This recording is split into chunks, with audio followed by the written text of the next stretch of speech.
Hello and welcome to the Interstate Gamers Podcast. I'm your host, Kevin, aka K-Slugs. My name is Peter, aka Deal for Real, and I'm also your host. I'm going to do a real intro this time, so if you just bear with me. Okay.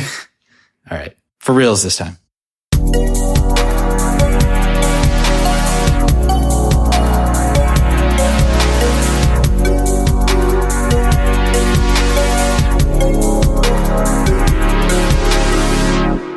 Hello, and welcome to the Interstate Gamers Podcast. I'm your host, Kevin, aka K-Slugs. My name is Peter, aka Deal for Real, and I'm also your host. Well, welcome everyone to the 48th episode of the podcast, I believe. Fact checkers, you can fact check me. And the 10th episode of this season.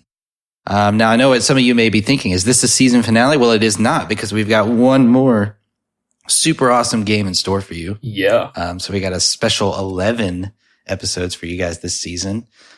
So that's going to be cool. But this game's going to be really interesting. And if you haven't read the title by now, Peter, what are we reviewing this week?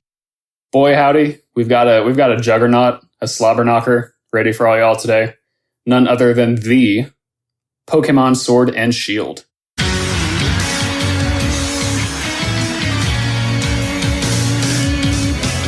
Damn. I can't believe we're reviewing a game that came out less than a year ago. It's been about a little over half a year, I think. Yeah. It came out the week of our wedding, actually. And I remember getting the game and playing it on the way to our honeymoon. So that was pretty interesting.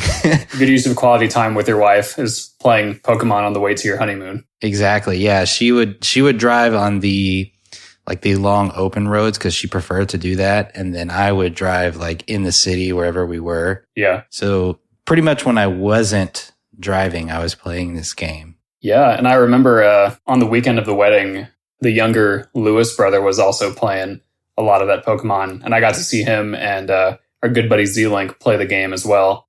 I was pretty excited to get my hands on this game. This game came with a lot of controversy for anyone listening who doesn't know. This was all set up to be this amazing Pokemon game with some open world area. The wild area, which we'll talk about, was really hyped up. And then they had this new Dynamax and Gigantamax thing and all this stuff. But then we found out that Game Freak was going to remove compatibility for many of the Pokemon in the series for this game, so that you couldn't transfer a lot of Pokemon from older games to this one. And that was a huge deal for a lot of people. I personally don't really transfer Pokemon like that. So I was for me personally, whatever. But obviously that's a big deal for people who bring their close companions with them all the way up through the franchise. Then there were a bunch of other lack of polish things that were being revealed as more footage was released and all this stuff. And so basically the internet was hating on this game pretty hard. I was trying not to get too involved in it, but after reading enough of it, I was oh, should I even buy this game?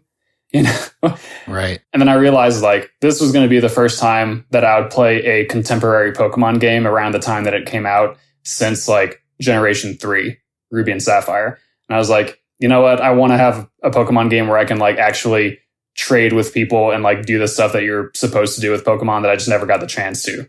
So all the internet hate aside, I bought the game and I actually did have a lot of fun with it. I don't think it's a perfect game for sure, but I personally had a good time. Right. And some of you may be wondering if you should get this game. So maybe this episode will help you out in determining that. So I guess, do you want to talk about anything before we get into the meat and potatoes? Not really.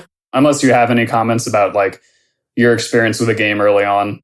Right. Yeah. All the controversy came out before the game was even here. So I tried to remain, I tried not to look into that. I was going to get the game. I was going to try it out. I was determined to do that no matter what. But some of the stuff I was seeing was concerning.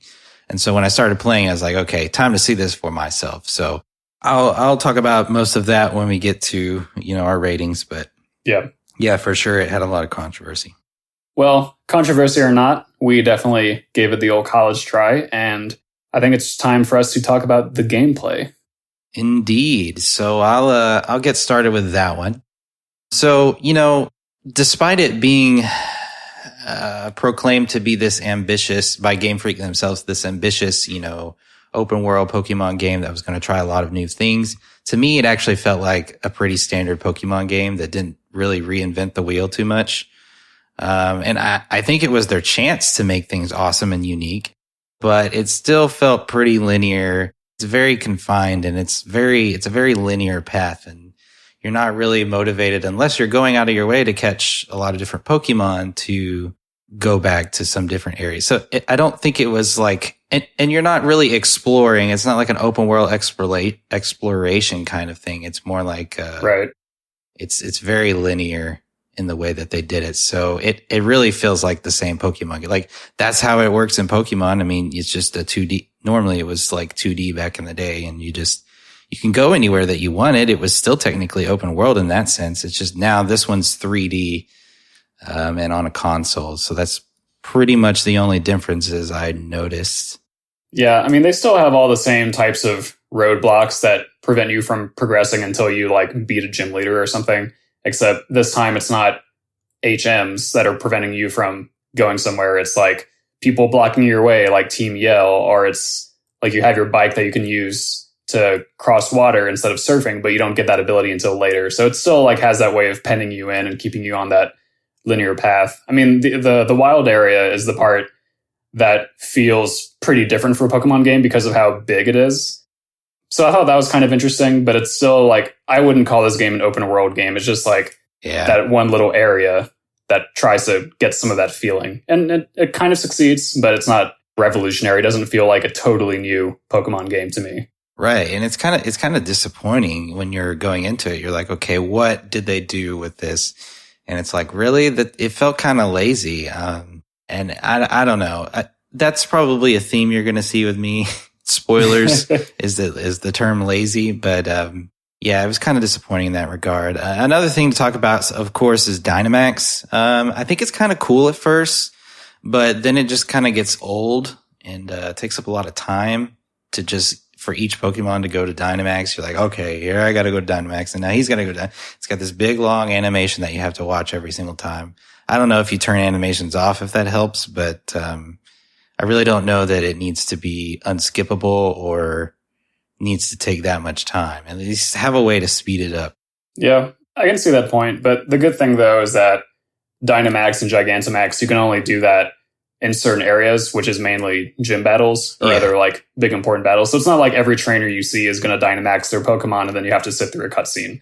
Like they definitely intentionally limit it to be this like really hype thing that happens in these clutch moments or in these important moments. And so I personally didn't really feel like fatigued by the presentation of the Dynamax. I thought that was kind of cool. So there's a difference between Dynamax and Gigantamax, where Dynamax is literally just any Pokemon getting big. And then Gigantamax is certain Pokemon, when they Dynamax, they take on a new form. And that's Gigantamax. And so I thought sometimes it could be kind of silly where like if you have some like not fully evolved Pokemon and then you make it Gigantamax or Dynamax rather, like in the early gym battles, it's like, oh, here's a big Grookey or whatever. And it's kind of silly. But when you have a Pokemon that actually changes forms, then it becomes a lot more epic. And you have to catch like the Gigantamax form too, because I had a Gengar and another person had a Gengar, but their Gengar looks different because it's in a Gigantamax form, and mine is just the regular looking Gengar, but it's big. And I'm like, well, that's kind of dumb. Like, why can't I have, because I didn't catch it in the right location? Like I had this one from the beginning when he was like a little ghastly, and now he's this big boy and he can't be like the other kids. That's not fair. Yeah, that's honestly my biggest problem with it. So the way that this works is that in the wild area, there are Pokemon dens, and the dens contain either just like big Dynamax Pokemon that you have to like collaboratively battle with other trainers, whether they're AI or actual people. And sometimes you do get the Gigantamax form. And so that's the only way that you can catch Pokemon that can Gigantamax. Otherwise, like in your example, the Gengar that you had, you didn't catch it the way that you were supposed to for Gigantamax purposes, so you can't do it. And I felt the exact same thing at later points. I don't remember which Pokemon exactly, but there was some where I was like, man, like I've had this Pokemon for the entire game now. Like, and I didn't even know that that was the only way you could get Gigantamax Pokemon until later. Right. And I felt cheated, really. And I was like, I mean, this just kind of ruined what could otherwise be a pretty cool idea, for me at least. I mean, yeah, exactly that. It's like you invested so much time in this Pokemon, but you have to go. It really defeats the whole purpose of it. And I kind of think, this is a personal opinion, but just purely making the Pokemon bigger for some new kind of form or whatever is kind of lazy. I thought Mega Evolutions did it a lot better. It would be cool if they took the principle of you can only use Dynamax in certain points in the game. If they took that and made that true with Mega Evolutions instead of like all the time with Mega Evolutions, then I think the merging of those two would be really cool.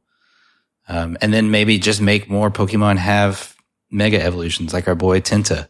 Like, give that man proper respect. Yeah, I've always been kind of on the fence about Mega Evolutions because I don't know, sometimes I feel like I'd rather them just make a new Pokemon. Or not a new Pokemon, but a new evolution.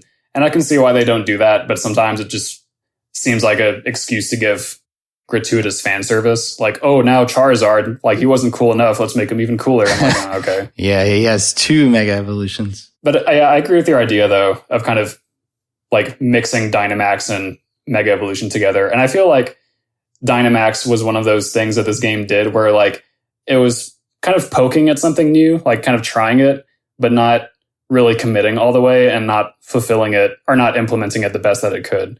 And I feel like that's going to be a recurring thing for me is like the game kind of trying new things, but either not trying enough or like trying too hard and just not getting it right. But I like the fact that at least the game does begin to try changing up a few things. Right. And what I really like about Dynamax is the, like how it kind of changes the gameplay. Like I really like how it affects the gameplay and like you can use it once and like you get 3 turns. I think that's really cool to try to shake up the gameplay because honestly, Pokemon needs it.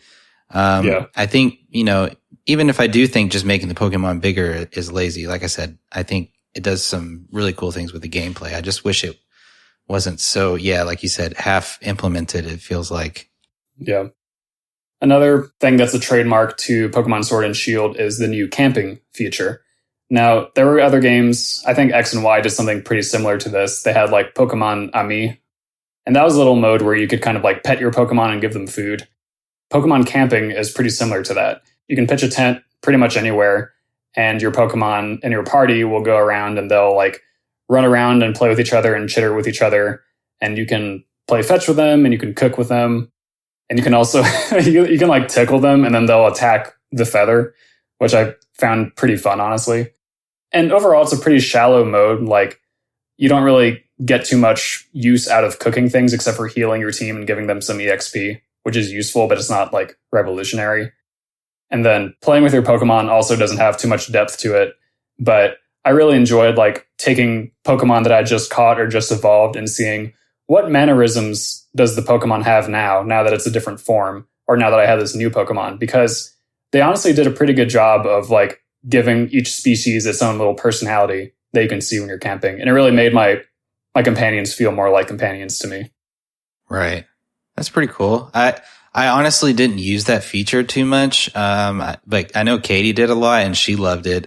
She liked playing fetch with them or like tickling them with the little wand thing or whatever. Yeah. So yeah, I could see that too, where it feels like they're more like companions, but I was never really compelled to really take advantage of that. But I think something similar, that I could probably relate it to is in Pokemon Let's Go.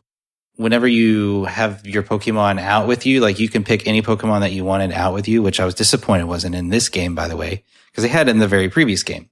Yeah. But, each Pokemon that you put out of its Pokeball to come with you, you could say if it was a Gyarados, you could like use Gyarados in the water and like ride on Gyarados and he would be like faster than Lapras or something random like that. So it like, contributes to the gameplay that you're actually doing. So I was a little bit disappointed that wasn't in this game, that we could, use the new Pokemon in such a way like that. To me, I think that would have made me feel like my Pokemons are my homies, but I just didn't use that feature too much. So I think that's something I would have liked to see, is just for them to bring back that feature that was already in the previous game, which I get, those were all Gen 1 models and like half of Gen 1 isn't even in the game. So maybe there's an issue there, But I just thought that was something really cool that Let's Go did. I might make a lot of comparisons to Let's Go because I've played Let's Go, and it's the previous game in the iteration, or in the series, I mean. I think it's fair to compare to that one. Yeah. Like, it was 2018 when Let's Go came out, and then a year later, this one came out. Darn Pokemon becoming a yearly franchise going down the drain. Yeah, I agree with your point. I think that would have been a cool feature. I think those are kind of like the main quote unquote new mechanics that this game introduced that are worth talking about. But in general, the rest of the core mechanics of the game and like the user interface and all that stuff, honestly, all of those had a lot of little tweaks to the convenience, or they made improvements, or things just straight up became easier in a way that I actually really enjoyed. Like a lot of quality of life changes in the menu to where it's easier to like heal your Pokemon straight from the Pokemon screen, or it lets you immediately decide where to put your Pokemon when you catch them, which is an update from prior games. They retooled the box system so that you can access your box almost anywhere. You don't have to be in a Pokemon Center, but they balance it out by making it so that the act of boxing a Pokemon doesn't heal it. You have to actually go to the center and like run the little healing machine to actually heal your Pokemon, which I thought was genius. I loved the convenience of not having to go to the center every time I want to swap out a party member. They made some things easier, like breeding mechanics are a little bit easier now, I feel. There's other tweaks that kind of appeal to the competitive scene as well, making it easier to train your Pokemon the way that you'd like for competitive. Honestly, like all of those little things did stack up in a really good way for me. And so I think as far as like the basic gameplay elements goes, this might be my favorite Pokemon I've ever played. That's interesting. Let's Go did a Pokemon bag to where you could take your Pokemon like at any point. It was like the PC box and you could switch them in and out.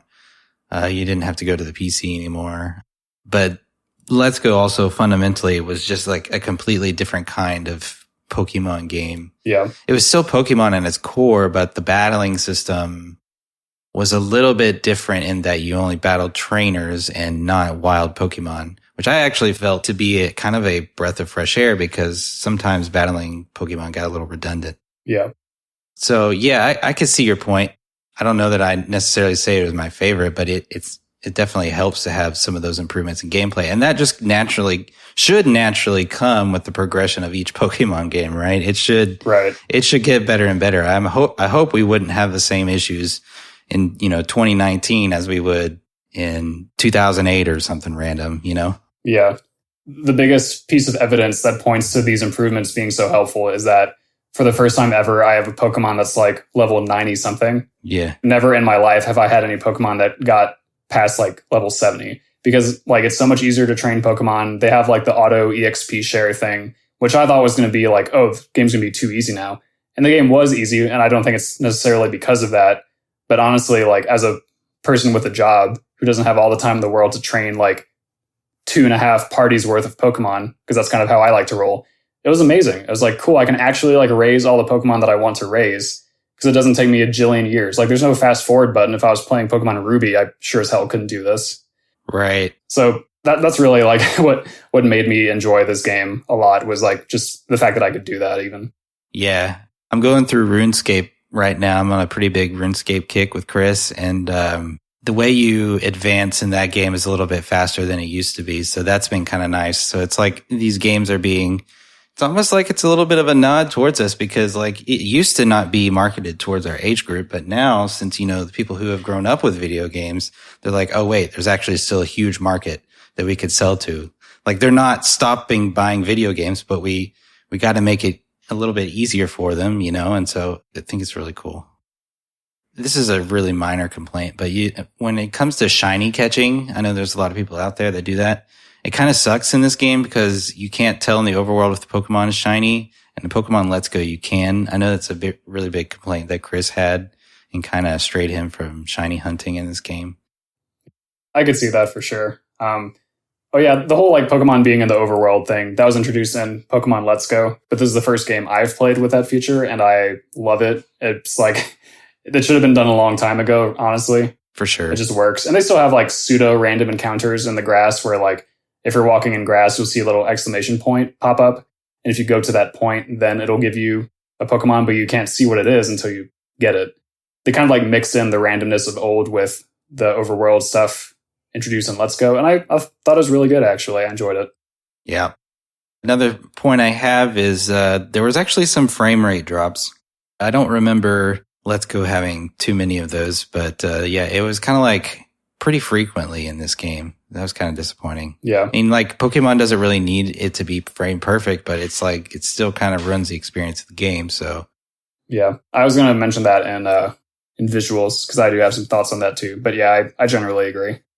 Another point I have is that the game felt very slow at times, just getting through dialogues and cutscenes. Like, it was just like, okay, come on, or like, it would interrupt you very frequently. And that just got very annoying and old. That's been a pretty big common complaint amongst more recent Pokemon games, is that they handhold you all the time and like interrupt you too much. And it gets kind of irritating. So I can see it, especially Hop. Come on, bro. Yeah. And like the first half of the game, Hop is like always interrupting you. Yeah. It's like, damn. I actually like the character, and I can talk more about that in content, but being interrupted constantly is no good. We're running a little long in gameplay. I do have one more thing I want to bring up, and it's the multiplayer aspect. I didn't do anything online personally other than trading with people, which I did quite a lot of to complete my Pokedex. And it was kind of weird how it handled it. Like, one of you has to decide on a 4-digit PIN that they type in, and then the other person has to also type in that PIN, and so they'll be like searching that PIN at the same time. But the issue is that if other people are using that PIN, then you will like match up with them instead. And I was like, oh, this seems really weird. Like, there's only 10,000 possible number combinations, I think. I think my math is right there. Maybe not. It seems like it's going to happen all the time. Luckily, that never actually happened to me. But I still think they could have, like, if they were going to do that system, they could have, like, used more digits or included letters or something like that. Right. Well, maybe not letters, because you could spell profanity, but you know what I mean. Why can't they just implement a friends list? Like, how, it's really like everybody else has done it, and it's 2020. Like, come on now. I guess when this game was made is 2019, but I mean, why hasn't Nintendo Online had a friends list? I mean, we started paying money for it, so what did we get from doing that? Yeah, it's kind of disappointing. I mean, it's always been disappointing for Nintendo's online features, and I know they have some concerns with younger people, but I don't think that's an issue for younger kids that play like Xbox or PlayStation, and like you can put parental controls on it to where they can't do that. So I mean, like, come on. Yeah, I mean, with Pokemon, at least, like, there's a lot of trading with random people that I wanted to do, and so I was pretty glad I didn't have to like add them to a friends list or something if I was just gonna have a one night stand with them, you know, in Pokemon terms. So I didn't mind that too much. But I did read that there were a bunch of other features with online Pokemon play that were cut from this game or like treated kind of poorly. And I can't personally speak to those, but I do know a lot of people were less than excited about the online in this game. I will say that when you're doing a Dynamax raid with some homies that you know, it's pretty fun. Like, especially if the Pokemon's tough. Casey, Chris, and I, we were do some Dynamax battles, and that was really fun. And they were pretty challenging, especially since we all didn't have like too powerful Pokemon at the time. Yeah. Well, that's all I got for gameplay. How about you? I think I had one more thing, but I can't remember it, so I'll go ahead and give my score. I gave it a hot, fresh 78. Nice. I think it leaves a lot to be desired. Still a good core foundation Pokemon game. I mean, Pokemon's fun, but it didn't really reinvent the wheel. It was kind of disappointing, and it was just felt lazy in some areas. So, got to give it a 78. I feel similar. I gave it an 80. An 80. As much as I enjoyed like all the little quality of life improvements and stuff, I honestly felt like that should have been a given. So I didn't like boost my score up a ton for that. Right. And then the game was shaping up to be more revolutionary than it actually was. So yeah, but still fun. I still enjoyed it for sure. Cool. Moving on to everyone's favorite section, aesthetics. All right, the visuales. Pete Boy, what you got for me? I enjoyed the general aesthetics of this game visually for sure. I thought that the art style was pretty neat. Some of the environments were cool. This game takes place in the Galar, I think that's how you say it. Galar region. Galar. Gallagher. Which is based on the UK. So there's a lot of UK-inspired scenery, which I really enjoyed. I thought it was cool. I thought things in general looked pretty good. The graphics were decent enough. Nothing mind-blowing, which I don't think anyone expected from Pokemon. There were some performance issues, though, like you mentioned in the gameplay section, some frame drops or frame rate issues here and there, which seemed like, of all games, I feel like Pokemon shouldn't really have that problem.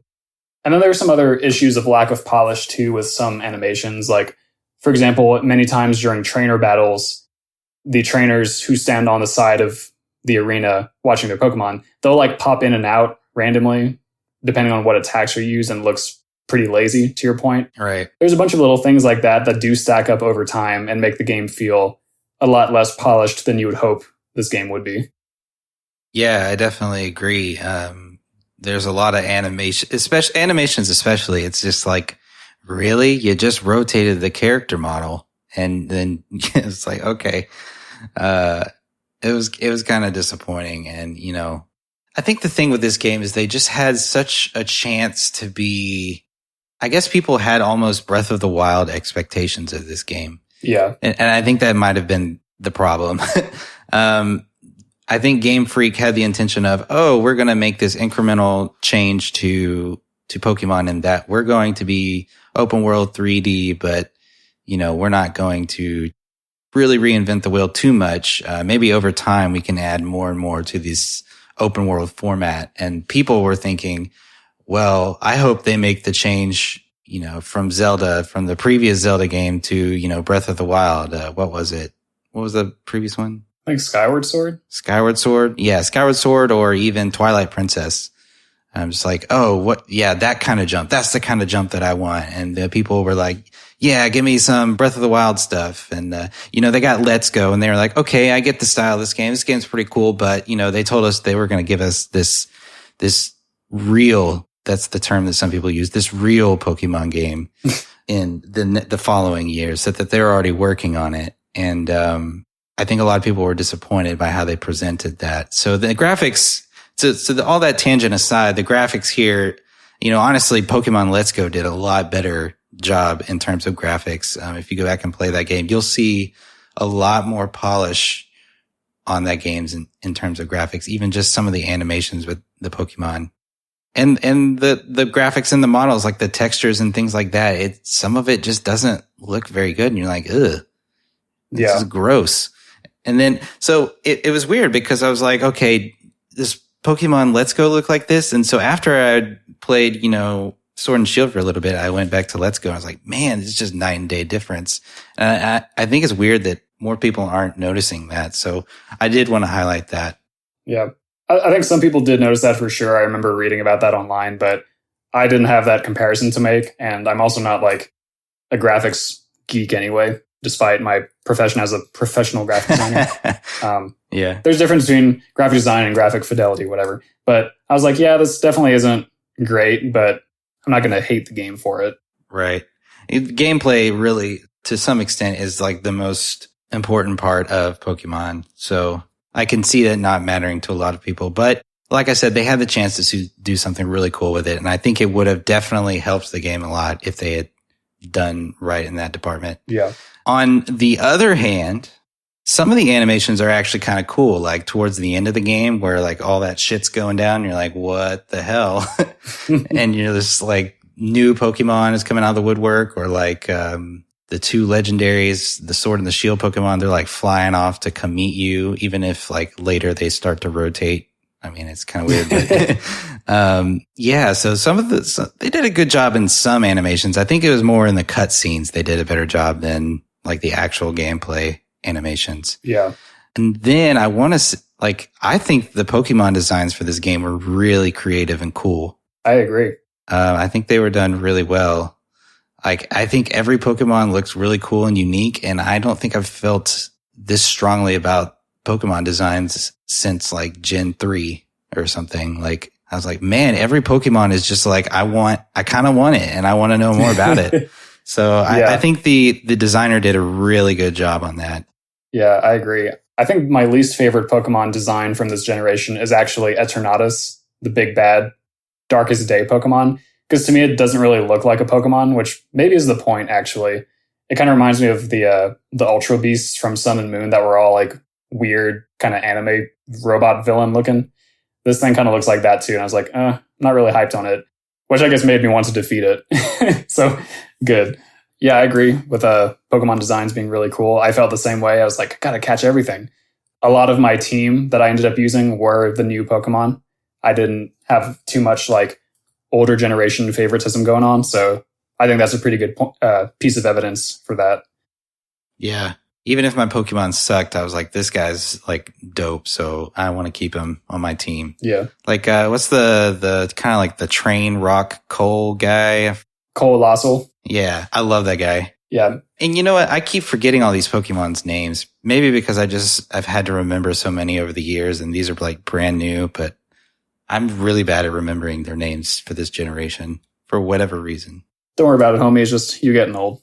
Oh, and I think another thing is I'm nicknaming all of them now. So I never like see their name very often. Yeah. I think that might be another thing. Aside from the Pokemon designs, I really enjoy the character designs too. I feel like character designs in Pokemon are usually pretty cool.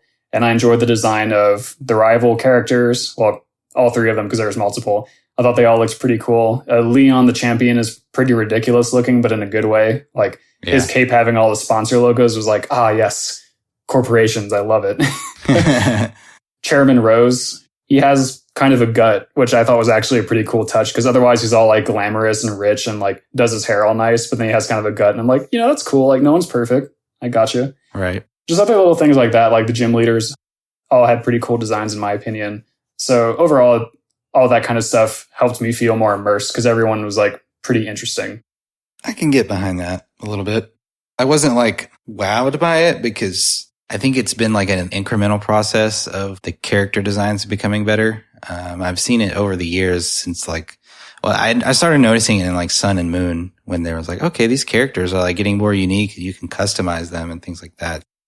On the topic though of the player characters, there is a lot of customization in this game. And I actually had a lot of fun customizing my character. I kind of settled on my standard outfit fairly early on, but I was always checking out the fashion stores, getting some new kicks and some new threads. And you can have a little Pokemon trainer card as well, which I had fun customizing up until the very end. So I thought those were neat little touches. Not vital, but definitely appreciated in this day and age. Right. And they actually come into play in the gameplay a little bit. You have to wear certain costumes to like have people give you stuff. I don't know. And then one time I thought I was supposed to get a fire thing and they're like, no, I don't, that doesn't look good on you. And I'm like, okay, well, what do you want me to do? Yeah, maybe that's a little weird. Yeah. So my last comment for this section is kind of a fun fact. The art director for this game is James Turner, who was the first ever Westerner to design Pokemon back in 2010 in the black and white era. He's graduated from designing some Pokemon here and there, not too many, to being the art director for this game. So props to that. Yeah, kudos to him. Was he the one that was in like the YouTube video that they did before the game came out where he was like, here are some of the Pokemon designs? Possibly. I can't say I remember which video you're talking about, but it's certainly possible. Well, hats off to him. That's awesome. Last point I think I want to make is the battle animations are not that great. I think Let's Go did them a lot better. I mean, there are some moves that are kind of cool, but then there's moves like Tackle where it's like, come on, you could put more effort into it. Yeah. Once again, lazy. A lot of cut corners. It's just sad, but I won't harp on that too much. Having said that, are you ready for scores? I am. What'd you give it? Gave it a hot, fresh 75. Pretty good, but definitely could have been a lot better. And the lack of polish really stacked up and hurt the visual experience for me at times. Right. As you could probably imagine, I'm a little bit lower. I gave it a 71. So I think we're right around the same opinions so far with this game. Yeah. Maybe just a little bit of differences here and there, as to be expected from our number one video game review podcast. I agree, man. So moving on to the audio, I will take this one up. I felt like the audio is pretty good for the most part. There were a lot of bangers in there. I didn't feel like the soundtrack was, lazy at all or skipped out on anything really. I felt like it was pretty good. I don't remember, like there are some tunes that are pretty catchy. I don't think I'd be singing them anywhere like I would the older ones, but maybe that's just due to nostalgia. Right. But yeah, I felt like the soundtrack was pretty good. The sounds were okay. I don't think they were anything to write home about. It sounded like they were sounds ported from previous games. So it's just kind of like, okay. I agree with all of that pretty much exactly. There are like 3 distinct soundtracks that I was like blown away by when I first heard them. One of them, I'll just name like 1 or 2 of them, but one of them was in the cave areas, the Galar or Galar. Fact checkers. The Galar mine, which has this like, you're in a cave and you're like, oh, it's going to be spooky, right? But then it like comes out with you with these crazy like synthesizers and like fast drum pattern and this bass guitar, like a slap bass, or it might be a synthesizer, but it's like, it's like, damn, dude, I love this. Just yeah. So that was a highlight. And then on the other end of the spectrum, the winter themed town in this game, Sirchester, had a very beautiful guitar focused song that was slow pace, really kind of conveying the sense of the snow falling, very calming. But I was honestly like, wow, this is unusually like beautiful and calm for a Pokemon game. Right. So I was really impressed with the music overall. Yeah, one of my favorites was actually when you battled, what's the corporate boss guy again? Chairman Rose. Chairman Rose, yeah. I don't know why I keep forgetting his name. His soundtrack, like when you battled him, was pretty epic. I was like, oh my gosh, this is like intense. And then when you fight, I guess like some of the bigger moments of the game, like the soundtracks were really cool and made you feel like you were in a really big moment. Yeah. Or like when you were in the stadium and you're like fighting a gym battle, it's like, oh, whoa, whoa, whoa, whoa. I think that was really cool. And then you could hear like the crowd going, hi, hi, hi, hi, yeah. hi, hi. I was like, all right, they really put some effort into that. That's what I'm talking about. That's effort right there. Good hustle, Game Freak. Good hustle. So if everybody could get on page with the sound team, that would be great. Yeah. Now we know where all their money went. Right.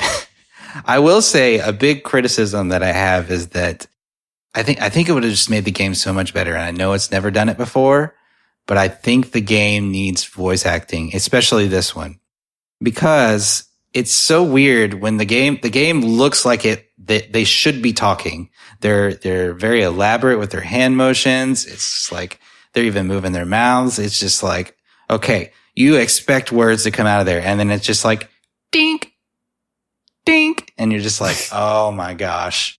At first I was like, okay, the nostalgic feeling of the classic Pokemon, but it's like, okay, I think it's time for Pokemon to graduate, because how much cooler would that be if it had voice acting? I mean, how cool was it when Breath of the Wild had voice acting? Well, actually, in my Zelda game, I'm just kidding. No, I honestly never thought about that, but I agree that would be really cool. And they could even do a Breath of the Wild style approach where like the big cutscenes get the voice acting, but then everywhere else is just like, grunts or whatever. Exactly. Yeah. Yeah, they could definitely do it. Right. And I think that would have just enhanced the audio so much more because, like I said, it looks like they want to talk, man. Like they're like ready. It's just like, I don't have a voice actor, so here's some text. Yeah. So that's my big critique. On an unrelated note, I think this is the first ever Pokemon game to allow you to adjust the sound levels within the game, the music and the sound effects. And weirdly enough, it's a hidden item that has like no indication where you might find it. But you like talk to some NPC in one of the bigger cities pretty early in the game, but you get this item and it's like, oh, now you can adjust the sound levels. And it's like, why is that hidden? It's very weird. There were all these guides on the internet of how to find it because it was like such a big deal. You could finally do this because Nintendo often doesn't let you do that. Like, I don't think I can think of a single like Zelda, Mario, Pokemon game prior to this one to where you could do anything like that. And I don't know. I guess Nintendo's like, our audio experience is going to be the way that we say it is going to be. You can't customize it, which sure, I guess, artistic vision and all that. So yeah, kind of funny that they like hedged their bet on this one. Like, yeah, we'll let you do it, but you have to earn it first. It's like, all right. Yeah, that is kind of interesting. I didn't know that. Not that I really find myself adjusting levels and wanting to adjust sound levels in Pokemon games, but I think it would be useful for like streaming. Yeah, for sure. The last comment I have on audio is It's a pretty slight negative in the grand scheme of things, but as an audio nerd, this kind of got to me.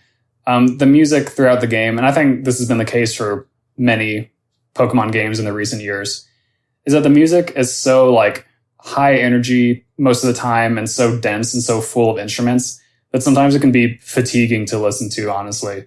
And especially the way that it's mixed, like to get kind of technical, like most tracks kind of just stay loud the entire time and everything sounds kind of squashed, like I'm like, oh, this would be a lot nicer if like I could hear the individual instruments better and like it wasn't just a brick wall of sound coming at me. I mean, that's offset by the songs being good. Like, they're written well and they're hype and all that stuff. But as an audio geek, that's one thing that kind of makes me a little bit sad. Right. Yeah. Can't say that I noticed. I would don't notice understand. anything. Yeah. I don't understand, but I hear you and I feel you and I'm listening and I think you're right. Thanks, homie. We need to do better. That being said, if that's your last point, I'm all done. I'm going to give the rankings if you don't mind. Go for it. Well, I gave the audio a hot, fresh 85. Me too, buddy. All right. There we go. Dude, we're pretty in sync here. We are. But the content section, though, how's that going to turn out? I'm not sure. Stay tuned to find out.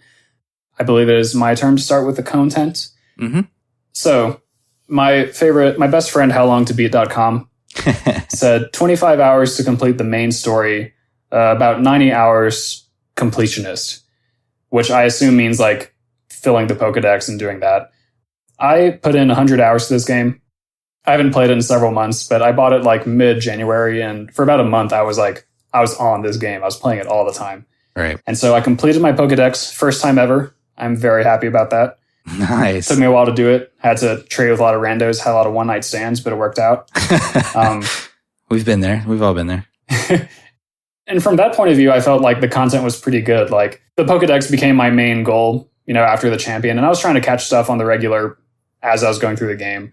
But I definitely felt like compelled to do it because it felt doable finally, like for the first time in my life. And the game does a few things to make it a little easier to get Pokemon that in previous generations may have been more difficult.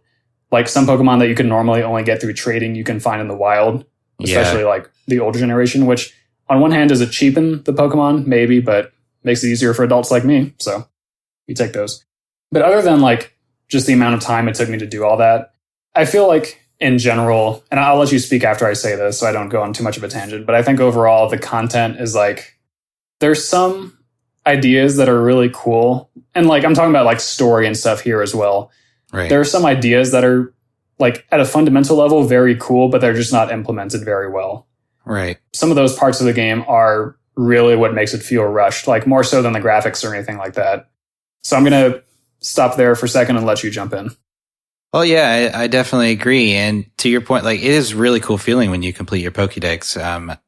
And it does make it easier to do so. And that is kind of nice. And it doesn't take away from your accomplishments too much because it's still a grind and you still have to go out of your way to do it, but it's not unreasonably hard in some situations. I did the same thing in Pokemon Let's Go and it felt really good. And I really enjoyed going through that process. And, this game has the same thing there. I mean, no surprise. It's a Pokemon game. You can do that since the beginning of time. But yeah, you're right. It's like they had these really good ideas that weren't fully implemented and then they lacked polish on the stuff that was either simple or just standard procedure or even just like things they wanted to do, but they just got really lazy with it. And it's really disappointing to see. And the storyline, in my opinion, was terrible. Like obviously people don't play Pokemon for, I hesitate they don't play for the storyline, but in recent years, the storyline hasn't really made too much an impact on anybody. But it was terrible, cheesy, and it made the game feel kind of empty for me. It felt pretty meaningless to just go through the motions of like, cause first of all, the game's easy. So, all right, like I'm just pressing a button, doing this primarily the same attacks until you get to the end of the game. It gets a little bit harder, but I'm doing the same attacks and then I have no motivation to really continue through the story. And so like, what am I playing this game for? Like just really what it was is just, the pure love for Pokemon, but it didn't feel as good playing this one as it did previous generations. Purely because of the content, really. Just not super interesting. Yeah. I think that, like, at the very, very basic level, I think the motivation behind the plot is pretty good. Like, Chairman Rose wants to basically create, like, another apocalypse, because if he does it now, then the entire region won't suffer an energy crisis in 1,000 years. And everyone's like, who cares what happens in 1,000 years? And he's like, they will care in 1,000 years. And it's like, it's very obviously, a call to the to the climate change or global warming phenomenon. And like, yeah, sure, like, I agree, global warming's bad. Let's try to be conscious of how much energy we use and yada yada. Like, I'm on board with that. And so fundamentally, I think that's a good idea. But there's like a bunch of weird ways that they implement it, or like mostly the climax of the game. The climax of the game is so unsatisfying and so weird. There's a point where like you have to ascend Chairman Rose's corporate headquarters tower. Oh, God, yeah. And you just fight like wave after wave of generic trainers. And like literally everything about that arc was just dumb. Like the setup to the arc, like getting to the tower in the first place. And then the tower was dumb. And then the battle at the top was actually pretty cool. But then Chairman Rose like interrupts the league, like your Pokemon match at a random time. And it's like, what the hell, man? Like just fundamentally a decent enough idea. And then they just implemented it in the worst and most rushed seeming way possible. Yeah. So since I kind of stopped playing the game for a little bit, and I recently just beat the game. How it goes is you're done battling all the gyms. That's all great. And the storyline is kind of prevalent there, but it's not really strong at this point. It's only when you start going to like try to become the champion in like the champions arena or whatever, you face your good buddy rival and you face some other chick.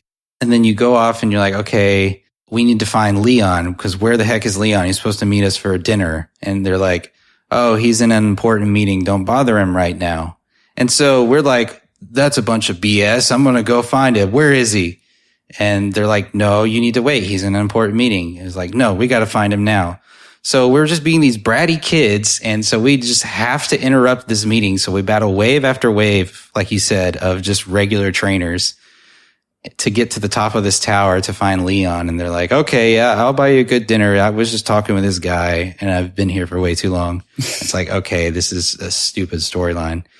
And then it starts to get good where it implements like the pseudo climate change kind of thing, where he's like, you need to take this issue like it needs to be serious, because in 1,000 years, he's like, well, in 1,000 years, like, it's like, just let me do what I want to do now. And so I know this is a tangent, but just to explain how stupid the story is. And so then they're like, okay, whatever. And so then you go through the champions, like you're finishing the champions arena or whatever. And you finally get to Leon. You're like, all right, the game's about to end. And then the Mr. Rose or whatever, he like interrupts you and does that whole shebang. And then you come back after like defeating champion or Mr. Rose, and then like the Pokemon, what's his name again? Eternatus. And you capture him, and then it's like, okay, well, you ready to go back and face Leon? You're like, okay. You're like, all right. It's just like really poorly put together, and it's the plot is not always there and we're consistent. So, and I know people don't play Pokemon for that, but it'd be nice if we did. Yeah. And that's part of the reason why, like, despite my really big complaint about that in particular, like, my content rating isn't going to be terrible. Okay. Spoiler. But like, yeah, I mean, it just sucks. It's just like kind of a crappy feeling to finish the game with. Yeah, I guess what we're saying is like, what's the purpose of the game other than the generic purpose that Pokemon already has? Yeah. I don't know. It just feels to me like they just didn't storyboard this properly. Right. Kind of like how we were complaining about Hop interrupting you at the beginning of the game. The storyline keeps interrupting you and changing directions in a very unsatisfying way at the end. And it's like, just get good. Like, just learn how to write better, please. And another thing that I saw a bunch of people complaining about was Team Yell. Yeah. Which is, they're not actually the villains, but they kind of antagonize you. And they're like, our girl Marnie is going to be the champion. But you strike up a friendship with Marnie and she becomes like a friendly rival. And I think she's a really cool character, honestly. And then while Team Yell is kind of annoying to actually fight, I thought that their characters were really cool. They're sort of the British stereotype of like the street ruffians, I guess. Right. I think that's what they might call them in Britain. I'm not from Britain, so I don't know about all of their stuff in much detail. But what I thought was really cool was that the Marnie's hometown called Spikemuth is one of the last places you go to in the whole game. And it's like very grungy and always nighttime neon lights and everything. I was like, oh, this is really cool. Like, this feels super different from everything else. And then you learn that like Marnie is kind of the representative for the city, and that's why they're all behind her so much. And I was like, oh, this is awesome. And then you go to their gym battle, and it's like not even an actual gym. It's just like some basketball court or something. And so there's no Dynamaxing. And I was like, oh, this is cool. Like, this feels legit. Like, it feels like I'm in fucking Fight Club or something. But the problem with all that, though, is that the town, once again, is just not really implemented well, because it's just like one straight shot corridor where you're just fighting wave after wave of people with no like real development. Right. And it just seems like they wasted an opportunity for this to be like a really cool location that has depth to it. But instead, it's like just literally an alleyway. And I think it's just because they were lazy. Yeah. You know, another one of those things. Yeah. It is so weird. Like, you know, like Nintendo would want or prefer to put a lot of polish and effort into their Pokemon games. I mean, it's like people take that stuff seriously. And it's like you play this game and you're like it's so clear that they cut corners and were lazy on several parts. And I'm not sure why. I can't for the life of me figure out how or why. Yeah. And what's puzzling also is that they're not consistent about what they rushed. Because like, to me, the normal gym battles, your average gym battles, they feel really cool the way that they're presented. Like, they're very epic. The gym leaders all have like distinct personalities. Shout outs to Rayhan taking selfies in the middle of the battle. Thought that was really funny. And then the crowd and the cheering and the chanting, like we were talking about in the audio section, like all that stuff feels great. And so gym battles feel great. But then like other shit just gets totally the short end of the stick. So it's like, yeah, it's not all terrible, but there's like a mixture of great things and terrible things. I mean, it's like another case of the ukulele, right? It's like so much hype, so much promise, and they just didn't deliver. I'd almost say ukulele was more thought out, but it didn't have the polish. That's weird to say. It didn't have the polish that Pokemon did, but yeah. Well, for a game like ukulele to have less polish when you're talking about gameplay, since it's a platformer, it's like way more detrimental. Right. Than Pokemon. Exactly. One thing we really need to talk about is DLC. Yep. So the DLC adds a lot more to the game. Apparently, there's a lot more that's going to be added to it. There's like a whole new island. There's 2 DLC packs, and it's sounding like they're going to bring a lot of content and a lot of stuff to do in the game. Which this is great and all, but I think this starts to get the game's total price to like around $100, and a lot of people are complaining that there's not enough content in the game now to warrant even $60 for it. So they're like, this is stuff that should have been included in the game already. So they, from our opinion, they were really lazy. And a lot of other people's opinion, they half-assed this game and got $60 out of us. And then they're adding the DLC, and like it's making the game that much more expensive. So I'm not exactly sure, if you're listening, I'm not sure this Pokemon game is the best bang for your buck. If you've been on the fence about it. So I would caution against that. But if you really want to, try out some of the newer Pokemon and things like that, then definitely give it a shot. But there's a lot to be desired from this game.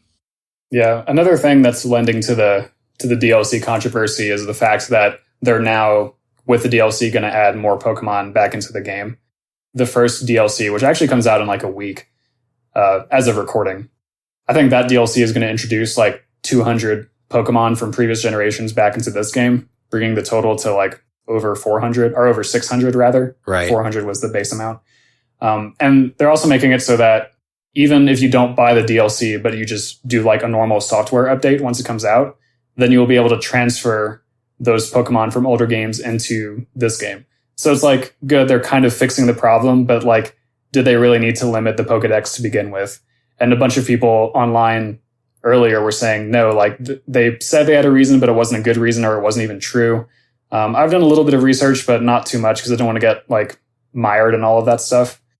But it's reinforcing the point that you said, like it feels like they're just getting $60 out of us. Now, I will say that I was pretty content with the fact that I was able to happily put like 100 hours into this game. Right. Without any DLC. So I'm like, oh, I feel like I got my money's worth. And I'm a Pokemon fan, really. So like, right. Which is why I ended up buying the game. Like, if you're a Pokemon fan, then it's up to you whether you want to buy a less than polished Pokemon game. I mean, I enjoyed the Pokemon designs, which is like obviously one of the biggest appeals about Pokemon in the first place. So right. I don't regret buying the game at all, but it's not a game that I'd recommend for someone who's like wanting to get into the franchise because, as you put it, you're not going to get the biggest bang for your buck. Right. Yeah. I think that's what I was trying to say. So you summed that up pretty nicely. Thanks, man. But yeah, I just want my boy Tinta. I just want him to be in the game. Like I don't think he's in the first DLC. No, but if he's not in the second, I'm a riot. Because my boy is shiny in Let's Go, and I got to take him somewhere. Yeah. Of course, I could just leave him in Let's Go. There's plenty of like post game content to do in Pokemon Let's Go. So that reminds me, I'm not going to harp on this for too long, but after you beat the champion, there is a post game element to this game, and you're introduced to two very weird characters who are like part of Galar's, however you pronounce it. They're part of their old royal bloodline. And they're like, oh, we resent the legendary Pokemon Zamazenta and Zacian. So many weird words in this, in this genre. Like, we resent the legendary Pokemon because we are the ones, like, our family is the ones who saved the region back then, not the Pokemon. And, like, they basically cause a bunch of ruckus and you have to go fix the problems that they caused. And then they sort of regret their actions at the end of it. But it's kind of another, like, goose chase situation that feels pretty, like, they had no ideas and they had no time and they just threw together something. And it's like, man, that is not very satisfying post-game content compared to other generations I've played. It's right. And then after you do that, my position now is that I filled up the Pokedex. I've done the main game and the post-game. And really, outside of like shiny hunting, there's not really anything for me to do until the DLC comes out, except for the Battle Tower, which I don't know if it's called the Battle Tower in this game. Sometimes they change the name of it. But it's the same idea that's been in the games for decades now, where you just go there and you just battle and battle and battle and battle. Mm-hmm. There's a fair amount of battling you can do, for sure. But to me, Pokemon isn't about the battling. It's about like having my homies on a journey with me. And so once the journey itself ends, then I'm kind of done personally. Yeah. So, I mean, again, I put in 100 hours and I had fun. So like, I'm not too mad about it. But it's like, once I do that, it's just kind of like the joy of it is kind of gone for me. Yeah, and that's what makes Nuzlocke so fun, because it's like it encapsulates your journey that you're on. Yeah. And so it's like this big, epic, long, hard journey that you don't normally get with Pokemon because your Pokemon don't quote unquote die. So how Nuzlockable do you think this game is? Probably pretty Nuzlockable. All of the quality of life changes from the generations that we normally play definitely helps make it so. Yeah. Grinding will be a lot faster. I probably will Nuzlocke this at some point. Pokemon Let's Go, the way that it's set up is it's not really Nuzlockable because a lot of your experience is gained through catching Pokemon, which is kind of a different mechanic. So that's one of the things I was kind of disappointed about in Pokemon Let's Go. But that being said, if you don't catch a lot of Pokemon and you just go through the game battling trainers, the game actually has quite a bit of difficulty to it. So it's interesting. Yeah. For those of you who don't know what we were just talking about, a Nuzlocke is it's a self-enforced challenge where if your Pokemon faints, then they are permanently dead. You can't use them anymore. And you can only catch the first Pokemon that you find in any given area, which I guess the wild area would be interesting how to handle that because it's kind of subdivided into little regions. Right. But anyway, not to talk too much more about that, but just wanted to explain for the listeners out there. Right. Well, I'm done with content. So I'm done as well. All right. Well, I'll go ahead and give it my score. I gave it a cold 70. I wasn't too much above you. I gave it a 75 myself. Nice. All right. So we're pretty in sync with this one. Yeah, we were pretty close. It'll be interesting to see where it comes out in the numbers. Speaking of which, we've got to do some number crunching, so we'll be right back after these few messages from our sponsors. Hi there, everyone. Unfortunately, we don't have any corporate sponsors, so no messages. Kevin lied to you, just like Game Freak lied. Damn. Put that on Twitter. So yeah, the recaps. I will start. I gave gameplay an 80. visuals a 75, audio an 85. So combine those, my aesthetics are an 80. And my content was a 75. So all told, my score is a 78.3. Nice. I had gameplay at 78, and for my aesthetics, my visuals was a 71 and 85, bringing the total aesthetic score to a 78. And then my content was a 70, so that brought my overall score to a 75.3, which makes the IG score 76.8, which is ranked 38th amongst 41 games. Damn, another shitty game to beat it earlier. Yeah, but another C level game, which is cool because we need more of those in our repertoire. We're getting some wide variety of games and ranges here, which I'm kind of excited about. In terms of the games itself, kind of disappointing that it turned out to be that score. You hate to see it, but unfortunately it is what it is. At the end of the day, though, I mean, still a pretty good score. Yeah, not too bad. I mean, if you're going by like academic ratings, like in school, you don't really want to get C's, but I think with games and such, it's a little more forgiving. Yeah, and you still pass. So, I mean, yeah. And Burnout 2 is better than this one. So just play Burnout 2. Don't play Pokemon. Yeah, just play Burnout 2. I think like my overall experience with this game was very good. It was very fun. Right. But I had to be a little more critical of my scores for a game like this compared to Hollow Knight, for example, because I think this game really had the potential to be so much more, and it just failed. Whereas Hollow Knight, I think, and I know you and I disagreed on Hollow Knight overall, but I feel that game achieved to perfection what it set out to achieve. Damn. And this game definitely did not. So while I still had fun with this game, is it a great game? No, I think it's a good game. Right. I think it's maybe a subpar Pokemon game, but overall in the great ocean of video games out there, if you like Pokemon, I think it's fun. I think it's a good game. Right, and I can get on board with that. The Metacritic score was around an 80, so and then the user score was a 4.6. So a lot of angry people out there, but Dexit. Yeah. So I think we're pretty close in our views about the public and how they think about it. It's not terrible, but definitely a lot of people are upset about how it turned out to be. Could have been so much more. Yeah. You know, one thing I quickly want to say about the whole Pokedex controversy, aka the Dexit controversy, is that I feel like I kind of saw it coming. I remember several years ago, I was like, man, I feel like they're at like 800 Pokemon now. I feel like eventually they're not going to be able to implement all of them into forthcoming games. Maybe I'm wrong about that. Maybe they can, and I'm just worried about nothing. But seeing Dexit happen the way that it did with this game was like, oh shit! Like they definitely caused themselves some trouble. Yeah, and you can quote me on it now, but I think Super Smash Bros. Is going to suffer from the same fate in its next iteration. Yeah, if there even is one. Like there's so many damn characters.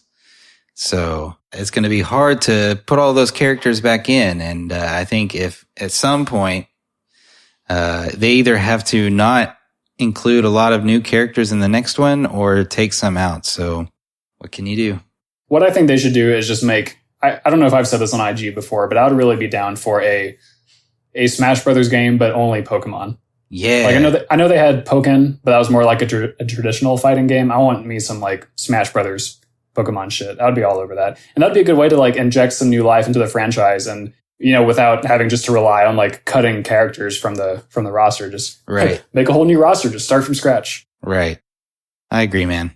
That'd be awesome. Well, I think that's all the time we have for today. This was a really good episode, and the next episode we will be doing is our season finale, and you definitely want to stay tuned for that one because that one's going to be awesome. I think we'll post a trailer video, maybe perhaps on Twitter, so be on the lookout for that. I definitely want to do it. Okay, we're doing it. Stay tuned to our social media, which is the IG_cast at Twitter. And then we have a Facebook where you can find us with the Interstate Gamers. And we also have an Instagram where we're the IG Cast. Also, you can go to our website, theigcast.com, and view all of our rankings there. and see, you know, listen to our episodes, view our rankings, you know, see who we are, what we're all about. Yeah. Things like that. Shout outs to our patrons, Ryan Everett and Z-Link. You guys are the homies. If you feel so inclined to support us, Patreon is the best way to do so. This is how we, you know, can cover things like our operating costs to keep our podcast running, or like new games for us to review. So if you want to help us out, that's definitely the best place to do so. Yeah, definitely appreciate the support as always. You did such a great job of closing out this episode with the social media and the Patreon and all that stuff. Thanks. I really have nothing to say other than thanks for listening, all you listeners, and love you too. Love you too, guys.